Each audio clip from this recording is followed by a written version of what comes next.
istanbul shahrini fath qilgan inson, buyuk inson va u kishigacha musulmonlar tomonidan taxminiy 54 marta eshitganman Vizantiyaga urush e'lon qilinadi va 54tasi ham newspechnik bo'ladi. Vizantiyani kirish olmaydi, chunki uning devorlari juda ham baquvvat bo'ladi, baland bo'ladi va dengiz bo'ladi. Dengizdan o'tish olmaydi. Dengizda ham ubiti bilan o'rmonni ubiti bilan bu bitida ham narsa bo'ladi. Zanjir bo'ladi, kemirib o'tolmaydi deydi. Yani dengizdan kirib deysa Istanbulga as yo'l bor, lekin zanjirlar bor, o'tish olmaydi. Juda ham qo'riqchilar poyada boshqa qiladi, o'tib olmaydi bilasiz. Juda ham puxta qilingan bo'ladi shahar. Endi o'shancha 54 marta urildi.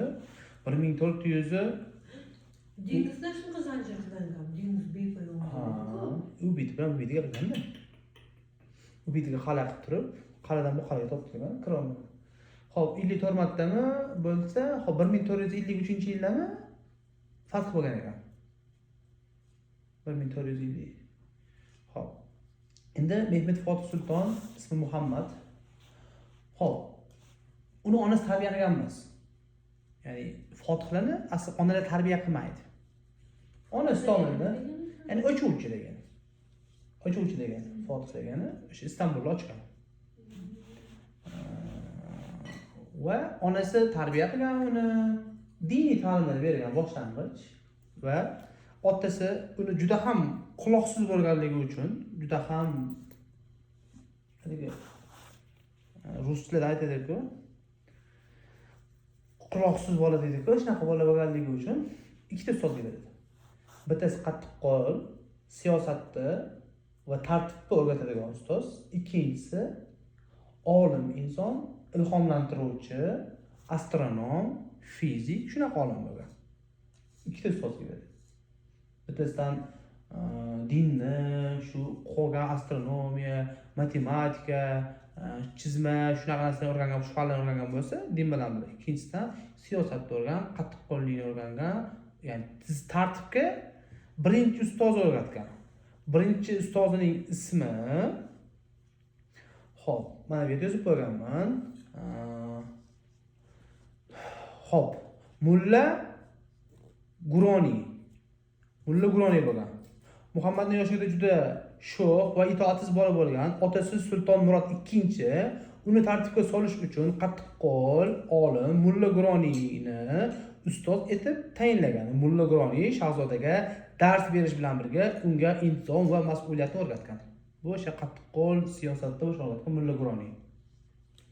Xo'p, ikkinchisi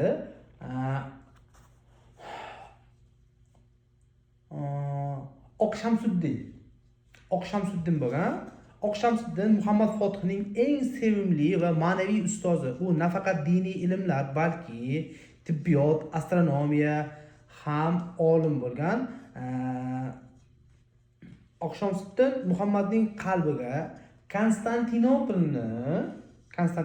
Istanbulni, o'sha Vizantiyani albatta sen fath qilasan. Bu faqatgina seni qo'lingdan keladi degan virus solgan inson, ustoz yoshligidan.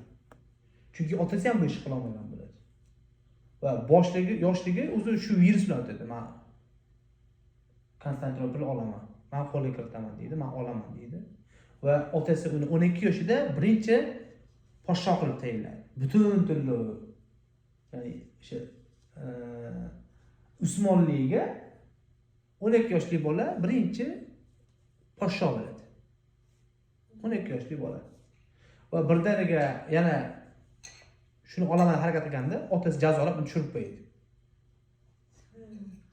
Olaman deganda? Yana shunaqa qat'iy qarorlar qabul qilgan bola bo'ladi. 12 yoshda shuni qo'ysa, podsho qilib tayinlasa, ya'ni atayniga tirikligida qo'yib, qanaqa bo'ladi, nima bo'ladi qilib test qilib qo'ygan o'g'lini. Va undan tashqari boshqa shaharga valiy qilib qo'ygan. Uni edan qo'ydi, tortishib qoladi, otasi bilan urushib qoladi, 12 yoshli bola. Men Fotihni olaman deydi, siz qo'rqoqlik qilasiz deydi. Men olaman, meni qo'limdan keladi, 12 yoshli bola. Keyin otasi tushiradi, taxtdan oladi, o'zi o'tiradi yana toki o'lgunicha. O'limga yaqin chaqirib qo'yadi. ungacha boshqa shaharda voliy qilib saylaydi. Xo'p, qaysi shaharga voliy qilishni yozganmi? Hop.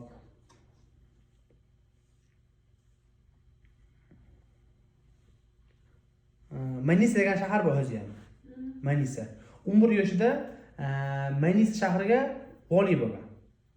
11 yoshida. 11 yoshida Manisa shahriga voliy bo'lgan.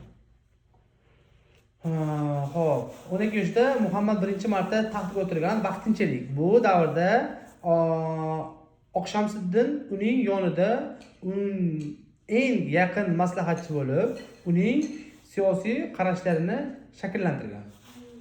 Oqshamsiddin boyagi konservator olasan degan yuristlardan ustozi bo'ldi. Xo'p. U Istanbul fath qilish uchun xristian ota-bolani ishga oladi. Xristian ota-bola, otasi Urban deyiladi. Urban katta anaqa o'sha vaqtda zambarali bo'ladi-ku. Zambarali yasash bo'lsa muhandis bo'ladi, kuchli muhandis bo'ladi. U xristian bo'ladi. Oldin uni Vizantiyadagi bo'lib xizmatni taklif qiladi. Shohga taklif qilsa, u so'ragan talabini bajo qilish olmaydi.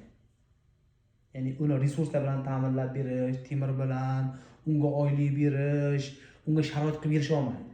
U eng katta to'p yasamoqchi bo'ladi, eng kuchli uradiganini. Keyin uni Fotih bilib qolib chaqiradi, gaplashadi. Fotih o'zi ham muhandis bo'lgan. Birinchi ustoz muhandis edi, ikkinchi ustoz Oqshamsiddin o'rgangan bo'lgan, boshqa bo'lgan va unga G'aznini ochib qo'ygan. Vizantiyada qilolmagan. Chunki Vizantiyada moddiy tanqislik bo'lgan. Ekonomik muammolar bo'lganligi uchun bu tomonda ochib qo'ygan va uni har qanday resurslar bilan ta'minlagan.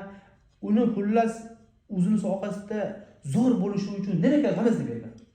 Kerak bo'lsa o'zi ikkitasi billa loyihalashtirib boshladi katta zambarani. Zambara tarixda birinchisi va juda kattasi bo'ladi. Uzunligi 8 metr. Uzunligi 8 metrlik to'p. Xo'p. Ha, zambara uzunligi, ha. Xo'p. 18 tonna 20 tonna atrofida bo'lgan deydi. 18 tonna 20 tonna o'ylab ko'ring. Uni ag'dar siljitish va u otadigan yumaloq to'p 600 kilogramm. Bitta otgan 600 kg otadi. Uzoqqa ololmadi. Hayır. İstanbul Vizantiyani tishib ochgan devorda, ocha olgan. O'shaga to'pa? Ha, ocha olgan. Lekin butkul narsa qila olmagan, ocha olgan, tishib ocha olgan. Xo'p. 60 ta buni surish uchun 60 ta ho'kiz, 200 dan 400 gacha odam tortib qatnashgan. Ya'ni Vizantiya devorlari tagigacha olib kelishgacha bo'lgan masofaga 60 ta ho'kiz va 200-400 ta odam surab, aravada o'qilib kelgan xullas. O'sha 8 metrlik. Xo'p, endi u nima bo'lgan? Olib kelgan va birinchi kipayi ham kerak bo'lsa u qo'ygan. Hozirgi kundagi. Buni kipayi nima? Hop. Key perform indication degan narsa inglizchada hop qanaqa tushuntsam bo'ladi. Misol uchun Muslima bu ishxonaga 10 ta odam olib kelish kerak. O'sha 10 ta odam olib kelganligi uchun unga qo'shimcha nimadir berasiz. 11 ta odam olib kelganligi uchun emas. Yoki 11 ta odam olib kelsan deysiz. Xullas u va'da beradi. Sen to'plar orqali yoki har qanday holatda seni yordaming bilan biz mana shu zambarlar orqali biz fath qila oladigan bo'lsa, juda katta boylik beraman, tilla beradi. Tilla beradi. Va seni yaxshi lavozimga saylayman deydi. Xristian bo'lishiga qaramasdan. Xristian bo'lishiga qaramasdan hech qanaqa ta'zim o'tkazilmaydi va uni yaxshi himoya qiladi. Mehmet Fotih. Va eng hurmat qilgani, uni professionalizmligini Mehmet Fotih Sulton hurmat qiladi. Zo'r ustaligini. U xristian bo'lishiga qaramasdan. Va har bitta va'dasini bajargan va u Istanbulni fath qilishini ko'rmasdan o'yladi.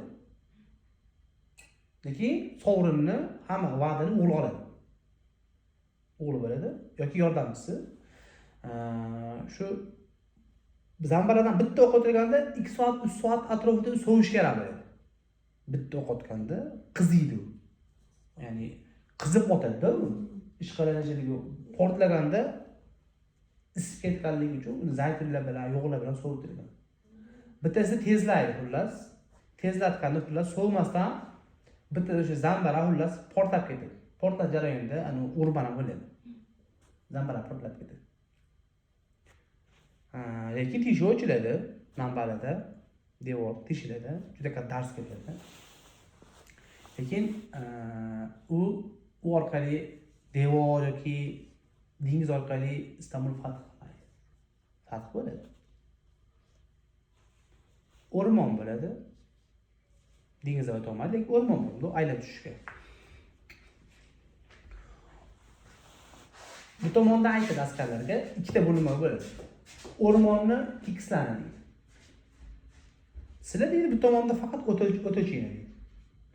Mayda to'plardan o'tdan o'chaverishadi, shovqin bo'laveradi. Ular har doimgi o'toch deyverishadi, devorlarga tegib devorlar hech narsa qilmaydi, shunaqa bo'laveradi. Ya'ni ular devorlarga ishonishadi, devor mustahkam. Chunki shuncha yildan beri hech narsa bo'lgan emas.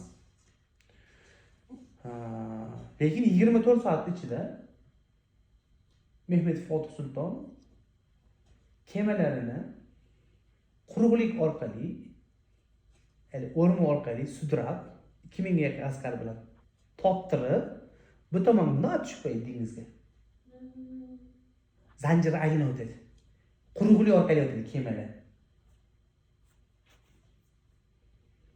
Ya'ni shaytonni ham hali miyasiga kelmaydigan fikrda u.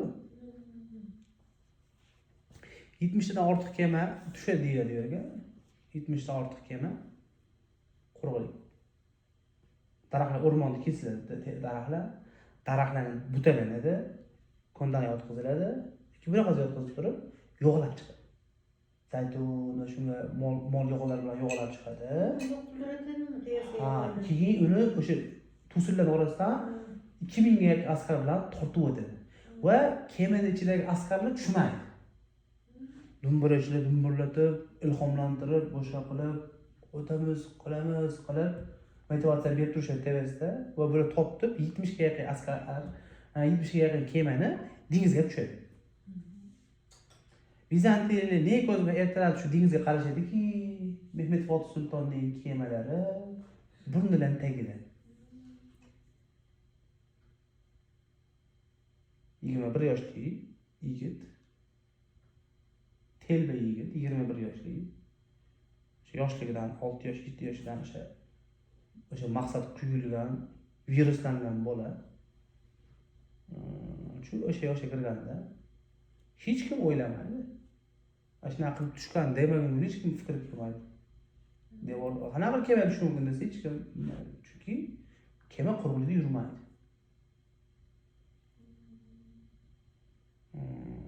Endi bu yerda o'ylaydigan xulosalardan bittasi misol uchun bir o'zi haligi maqsadga kifoya qo'yish yoki yerga ilhomlantirish yoki va'da qilish, misol uchun haligi atab qo'ydim deyiladi musulmonchada. Atab mashina bo'laman degani o'shanda ketgan. Beraman degan u kelgan. Bolalarni ustozlar tarbiya qiladi va ustozdan ozuqa oladi. Misol uchun unga noto'g'ri nimadir quyib qo'yilsa, bola tugadi degan. Misol uchun shu 6 yosh, 7 yosh bola kimdir bunga tarbiya beribdi yoki tarbiya beradi. Ustozda nima bo'lsa, nimani ishtiyoqi bo'lsa, shuni beradi, zaharlab qo'yadi, yaxshi ma'noda zaharlab qo'yadi bola. Yoki yomon ma'noda. Sen dedi boy. O'lsa, senga meros qoladi deydigan bo'lsa, bola hech narsa qilmaydi. Misol uchun kechagina taksiga gapirayotganda bitta boy bolalar, mashnaqa o'g'illar bir kun qarasam deydi, maktab bolasi deydi. Taniyman deydi. Oddiy ovqat ichib o'tiribdi endi. Men ham gapirdim. Sen palonchixon ekan o'g'illarsan, ha? Qanaqa boy bo'lsalar. Asal zo'r ovqat yemaysanmi? Ko'p ovqat yaxshi ovqat yemaysanmi desa, ertaga meros bo'layotganda Sen ko'p ovqat yegansan deb menga kamera tejraydimi degan ekan. Maktab bolasi. Sen ko'p ovqat yegansan deb turib menga kamera tejraydimi degan ekan. Bir, u bolaga dedasidan meros qolishini onasi o'rgatmasa kim o'rgatadi?